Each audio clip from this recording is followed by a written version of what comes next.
Star plus के famous serial Anupama में आने वाला है बहुत ही इंटरेस्टिंग ट्विस्ट, क्योंकि यहाँ पे अब सीरियल में आने वाला है लीप। और लीप के बाद दिखाया जाएगा कि आद्या हो गई है बहुत बड़ी। जी हाँ, आद्या जो है वो बहुत बड़ी हो गई है और आद्या खुद को संभाल रही है। अब यहाँ पे आद्या ने एक कसम खाई है कि वो अपनी माँ के जीते जी उसने माँ को बहुत दुख पहुँचाया है, इसलिए अब माँ के नहीं रहने पे अपनी माँ यानी कि अनुपमा के पद चिन्हों पे चलेगी और अनुपमा का जो जो सपना अधूरा रह गया था उन सपनों को अब यहाँ पे आद्या पूरी करती हुई दिखेगी।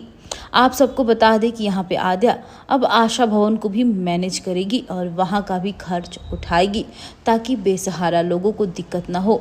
ये उसकी माँ अनुपमा का एक सपना था जिसे अब आद्या पूरा कर रही है।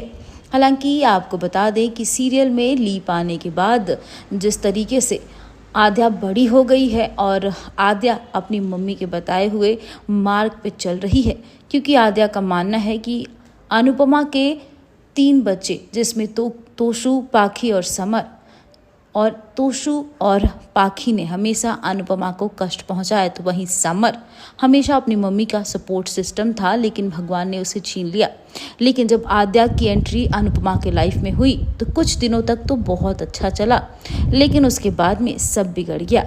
अब यहाँ पे आद्या का मानना है कि उसने अपनी मम्मी को बहुत कष्ट पहुंचाया है, लेकिन अब वो अपनी मम्मी के सारे सपनों को पूरा करेगी और उसकी मम्मी जैसा बनाना चाहती थी आद्या को, वो वैसा ही बनेगी।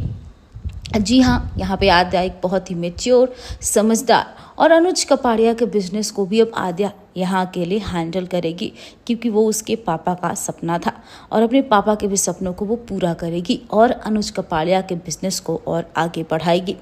यहाँ पे अब आद्या की ज़िंदगी में एक लड़की की भी एंट्री होगी। हालांकि उसके बाद आद्या का ज़िंदगी क्या मोड़ लेगा और उसके बाद आद्या के बिहेवियर में क्या चेंज आएंगे, ये हम आपको बताएंगे। लेकिन